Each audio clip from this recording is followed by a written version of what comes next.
wabarakatuh. Shalom, Om Swastiastu, Namo Buddhaya, salam kebajikan, rahayu, rahayu, rahayu. Selamat siang, salam sejahtera untuk kita semua. Kepada Dewan Juri yang terhormat serta para hadirin sekalian, perkenalkan saya Ira Oktavi Mila selaku bicara dari tim oposisi dengan mosi kali ini, yaitu Dewan ini mendukung kedatangan singularitas teknologi. Dewan Juri yang terhormat bisa kita lihat sendiri dalam definisinya. Singularitas teknologi adalah kemungkinan peristiwa di masa depan di mana teknologi telah mencapai titik di mana manusia tidak lagi dapat memprediksi, mengendalikan, atau menghentikan apa yang akan terjadi selanjutnya. Pada titik ini, kecerdasan buatan dapat menjadi begitu kuat sehingga dapat berpikir, menciptakan, dan menerapkan hal-hal baru demi kemanusiaan tanpa memerlukan bantuan manusia.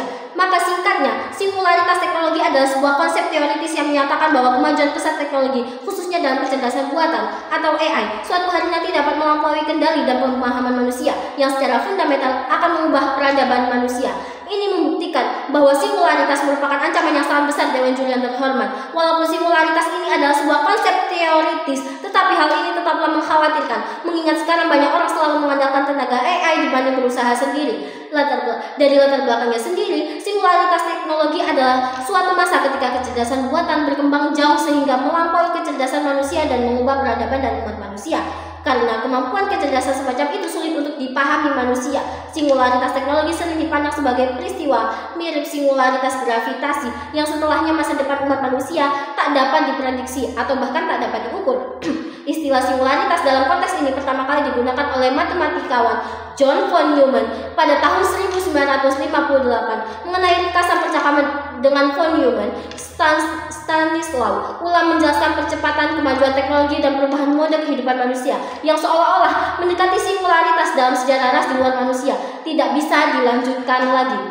Istilah ini dipopulerkan oleh penulis fiksi ilmiah yaitu Ferdinand Finch yang berpendapat bahwa kecerdasan buatan pemutakhiran biologis manusia atau antarmuka otak komputer bisa jadi penyebab potensial singularitas. Pendukung singularitas biasanya menyebut ledakan kecerdasan, yaitu masa ketika kecerdasan super atau super intelijen merancang generasi pemikir yang semakin kuat dan dapat terjadi sangat cepat dan mungkin tidak akan berhenti sampai kemampuan kognitif generasi atau agen tersebut melampaui manusia manapun di bumi. Maka dari definisi dan latar belakang yang telah saya sampaikan tadi Dewan Juri yang terhormat, saya sebagai tim oposisi akan menyampaikan argumen saya mengapa saya sangat tidak setuju terhadap pernyataan mosi, yaitu 1. Kita bisa kehilangan kendali atas AI Dewan Juri yang terhormat. Jika AI bisa membuat keputusan sendiri, manusia bisa kesulitan menghentikan atau mengarahkan. Misalnya, AI mengoptimalkan sesuatu tapi tidak memperhatikan etika atau nilai kemanusiaan. Lalu yang kedua, ancaman terhadap lapangan kerja. Ini merupakan salah satu hal yang sangat mengkhawatirkan. Otomatis ekstrim bisa membuat banyak pekerja manusia digantikan mesin cerdas Dewan Juri yang terhormat. Bukan hanya kerja kasar, tetapi juga profesi intelektual seperti pengacara, bahkan psikolog bisa terancam. Dan hal ini sudah menjadi perbincangan banyak orang, terutama para pekerja kantoran. Lalu yang ketiga, banyaknya penyebaran berita hoax atau pencemaran nama baik yang dibuat AI. Hal ini merupakan hal yang sering terjadi akhir-akhir ini Dewan Juri yang terhormat. Seperti contohnya, kasus rekayasa foto asusila kecerdasan buatan atau AI terjadi di Cirebon, Jawa Barat. Rekayasa ini dilakukan oleh 3 siswa SMA yang mengedit foto sejumlah siswi jadi konten asusila dengan memanfaatkan AI. Lalu yang keempat, ketidaksetaraan sosial. Kita tidak bisa menutup mata Dewan Juri yang terhormat. Teknologi super canggih biasanya dikuasai oleh segelintir pihak seperti perusahaan besar atau negara maju. Ini bisa membuat jurang kaya dan miskin semakin melebar. Lalu yang kelima, resiko keamanan global. Jika AI super inteligensi digunakan dalam militer atau bisa muncul senjata otonom yang lebih berbahaya dari nuklir.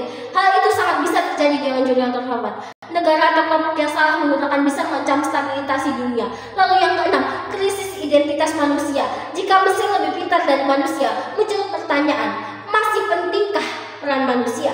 Bisa memicu aliensi, depresi sosial, sampai krisis makna hidup. Lalu yang ketujuh, penyalahgunaan oleh pihak tidak bertanggung jawab. Singularitas bisa digunakan untuk deepfake tingkat ekstrim, manipulasi opini publik, atau bahkan mengendalikan sistem keuangan global. Maka dengan argumen-argumen saya tadi, saya tim oposisi sangat tidak setuju terhadap pernyataan mosi yang mendukung kedatangan singularitas teknologi, mengingat banyaknya dampak negatif yang akan diterima manusia nantinya. Sekian, terima kasih. Bangga menjadi tim oposisi.